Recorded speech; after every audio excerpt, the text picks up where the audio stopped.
उत्तराखंड की सीमा से सटे रामपुर जिले की बिलासपुर तहसील को मिनी पंजाब भी कहा जाता है। ये सिख बहुल क्षेत्र है। सिख समाज के बड़े बड़े फॉर्म हैं जहां उन पर खेती होती है और जमीन सोना उगलती है। यही वो विधानसभा क्षेत्र बिलासपुर है जहां से भाजपा के एकमात्र सिख विधायक बलदेव सिंह ओलख जीतकर उत्तर प्रदेश सरकार में मंत्री बने हैं। यहाँ सिख समाज के बड़े बड़े गुरुद्वारे हैं। इन्हीं में से गुरुद्वारा है बाबा दीप सिंह गुरुद्वारा पसियापुरा, जिसको लेकर लंबे समय से विवाद चल रहा है। कुछ लोगों ने विवाद कर गुरुद्वारे पर अवैध कब्जा करने और दान पात्र के पैसे को खुर्द-बुर्द करने की कोशिश की। तब मामला प्रशासन तक पहुंचा और पिछले एडीएम रामपुर रविंद्र कुमार मानदंड ने एक कमेटी बनाकर गुरुद्वारे में आने वाले चढ़ावे पर निगरानी की। तब लंगर और गुरुद्वारे के खर्च निपटाकर मात्र 11 माह में 2.5 करोड़ रुपए बैंक खाते में जमा हुए। लेकिन पिछले डीएम साहब के रायपुर से जाने के बाद गुरुद्वारे के दान पात्र के पैसे की बंदरबाट शुरू हुई। गुरुद्वारा कमेटी और क्षेत्र के लोगों का आरोप है कि 13 माह से बंदरबाट चल रही है। गुरुद्वारे के खाते में रकम जमा नहीं करके करोड़ों रुपए हड़प ले गए हैं। सिख समाज के लोगों ने प्रशासन से भी गुहार लगाई है। स्थानीय नेताओं से भी मिन्नतें की गई हैं। गुरुद्वारे के मुद्दे को लेकर सिख समाज के लोगों ने रामपुर जिला मुख्यालय पर धरना प्रदर्शन भी किया, लेकिन कहीं कोई सुनवाई नहीं हुई। सब जगह से निराश होकर गुरुद्वारा कमेटी के लोग मुख्यमंत्री योगी आदित्यनाथ जी के दरबार पहुंचेंगे और गुरुद्वारे के दान पात्र के पैसे की बंदरबाट की शिकायत की। मुख्यमंत्री जी ने इसकी जांच कमिश्नर मुरादाबाद को सौंप दी है। कमिश्नर मुरादाबाद आंजनेय कुमार सिंह द्वारा बनाई गई जांच कमेटी ने अपनी रिपोर्ट प्रस्तुत की, जिसमें दूध का दूध और पानी का पानी हो गया। क्षेत्र के लोगों में एक बार फिर गुरुद्वारे का प्रबंध कमेटी के हाथों में आने से बेहद खुशी है, लेकिन कमेटी के लोग अभी भी स्थानीय प्रशासन से खौफजदा हैं। आरोप लगा रहे हैं कि उन पर यहाँ से हट जाने के लिए दबाव बनाया जा रहा है। सरदार दलवारा सिंह ने बताया कि बात यह है कि जो गुरुद्वारा पसियापुर वाला है, ये 56 नंबर गुरुद्वारा है। इसमें एक परिवार है जो कहता है कि 57 नंबर में है। इस बात को लेकर विवाद फैलाने की कोशिश की। हमारे पास कोर्ट का भी आदेश है जिसमें 56 नंबर के गुरुद्वारे हैं। हमने मुख्यमंत्री साहब को एप्लीकेशन दी थी। कमिश्नर साहब ने 3 टीमों की कमेटी बनाई थी जिसमें से 56 नंबर डिक्लेयर किया गया था। अब प्रशासन ने हमारे साथ गलत किया, ये कि इससे पहले हमारा जो कार्यकर्ता था देवेंद्र सिंह फौजी, इसकी आड़ लेकर इसे गुल्लक की बंदरबाट की, जिसमें प्रशासन की शामिल था और इसमें जो स्थानीय कोतवाल थे उनका मेन रोल था। हमारे क्षेत्र की जो विधायक हैं मंत्री बलदेव सिंह ओलख जी के पास भी हम कई बार गए, इस मसले को सुलझाया जाए। ये जनता का पैसा है, इसको नहीं बांटा जाए। ना ही उन्होंने सुनी और ना ही प्रशासन ने सुनी और पूरा प्रशासन इस रकम को इधर उधर बांटता रहा। और इसका सबूत यह है कि इससे पहले डीएम साहब ने कमेटी बनाई थी जिसमें 2.5 करोड़ रुपए 11 महीने में इकट्ठा हुआ और अब प्रशासन ने देवेंद्र सिंह को बिठला दिया, जिसे 13 महीने हो गए हैं। उस 13 महीने का कोई हिसाब नहीं है और ना ही कोई खाते में पैसे जमा हुए। ये जो पैसा आता है उसको बांट लिया जाता था और करीब 3.5 करोड़ रुपए का बंदरबाट हुआ। प्रशासन इसमें शामिल है और अभी एडीएम साहब और एडिशनल एसपी साहब आए थे। डीएम साहब ने एक कमेटी बनाई थी। हमने कहा कि कमेटी में रिपोर्ट हमें दे दीजिए। इन्होंने हमें रिपोर्ट नहीं दी है। ये मामला बस ऐसे ही बढ़ाया जा रहा है। 2 साल पहले गुरुद्वारा वीरजी अनूप सिंह जी को खुद इन्होंने स्रोप पे डाल के दिया था। बाद में पता नहीं इनके मन में क्या आई, पर वीरजी अनूप सिंह जी तो सेवा करने वाले, उनका इतना कुछ है, फिर भी ये चाहते हैं कि इतना सब कुछ होने के बावजूद वीर जी को पास इतना पैसा ना है। वीर जी के पास तो ये गुरुद्वारा होता, अब तक तो ये गुरुद्वारा अच्छे से बन जाना था। वीर जी तो गरीबों की इतनी सहायता करते हैं। इनसे ये सवाल पूछा जाए कि 13 महीनों के अंदर 2 करोड़ गुल्लक की सेवा हुई, इन्होंने वो पैसा कहाँ खर्च किया है? कोई गुरु के लंगर हॉल में सुधार नहीं किया गया, किसी गरीब की मदद नहीं की गई। बस प्रशासन में और आपस में बिल्ली बांट की तरह ये लोग पैसे खाते रहे हैं। हमें कोई प्रूफ दे दे कि हमने गुरुद्वारे का पैसा यहाँ यहाँ लगाया है। अब हमारे हक में सब कुछ आ गया है। जब हमारे हक में कुछ नहीं था तो हमारे गुरु घर के लोग आते थे, उन्हें बेइज्जत करके भेज देते थे, पुलिस डलवाते थे। झूठे केस इन्होंने हमारे भाइयों पे डलवाए हैं कि ये ऐसा करते हैं वैसा करते हैं। ऐसा बिल्कुल कुछ भी नहीं है। जब हमें सरकार ने दे दिया फिर भी नहीं आने देते। जब इनके पास गुरुद्वारा था तो कहते सरकार ने सब कुछ सच कहा है। जब हमारे पास आया तो ये क्यों नहीं मान रहे?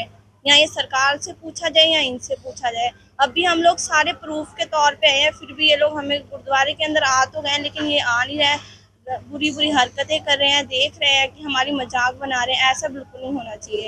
इनसे सवाल किया जाए, अगर गुरु घर की सेवा करनी है तो अच्छे ढंग से करते। इतने साल हो गए, पूरी संगत ने कहा है कि जब से इनके पास गुरुद्वारा आया इन्होंने सारा पैसा आपस में खा लिया है। घर ले लिए, गाड़ियां ले ली, बस इधर घूम लिया, इसको बांट दिया, एक दूसरे के खिलाफ कर दिया लोगों को। बस इनकी यही राय है। सरदार बाजवा सिंह ने बताया कि ये एक पक्षीय बात हो रही है और लंबे समय से हो रही है। यही जो मुख्य सेवादार था, जिसको कमेटी ने अपॉइंट किया था, जो पैरोकार की हैसियत से काम कर रहा था। गुरुद्वारे का विवाद कोई ना कोई व्यक्ति तो लड़ेगा। हमारे पक्ष में केस आ गया तो चाबियां हमें मिल गई। फिर उन्होंने हमें व्यक्ति को बहला फुसलाकर उस व्यक्ति को अपने पक्ष में ले लिया।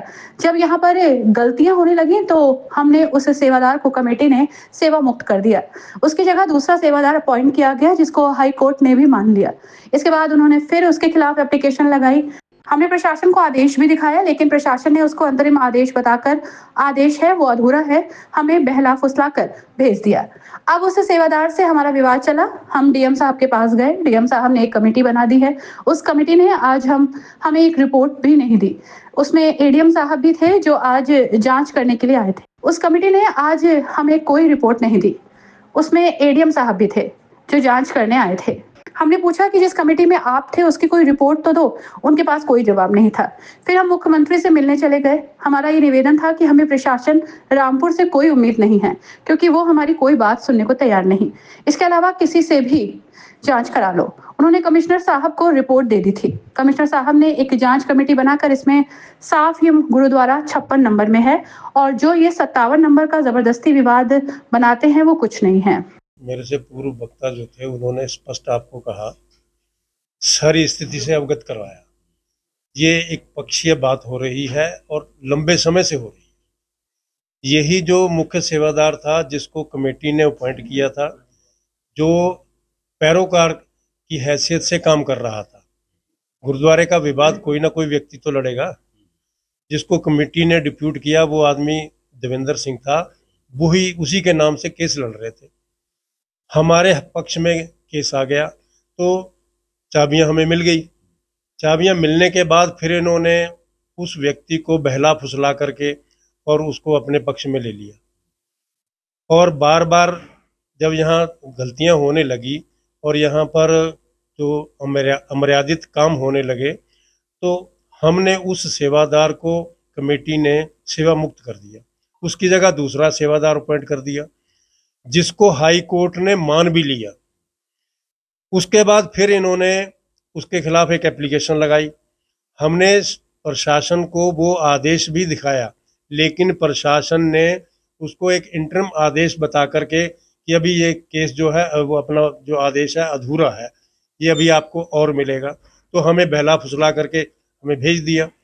उसके बाद वो आदमी पक्षकार बन जाता है, लेकिन वहाँ भी हाई कोर्ट ने उसको एक शब्दावली दी है उसमें कि ये व्यक्ति जो है एज ए जर्नल व्यक्ति तो केस में एंट्री कर सकता है, लेकिन एज ए सेवादार जो पहले था वो नहीं रहेगा। तो वो मान करके और वो उसने अपनी रिट डाल दी।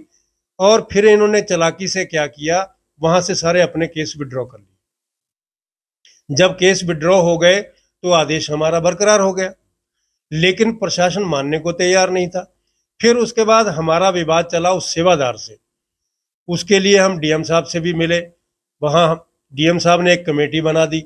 उस कमेटी ने आज तक हमारे को कोई रिपोर्ट ही नहीं दी। उसमें एडीएम साहब भी थे जो आज यहाँ जांच करने के लिए आए हुए हैं।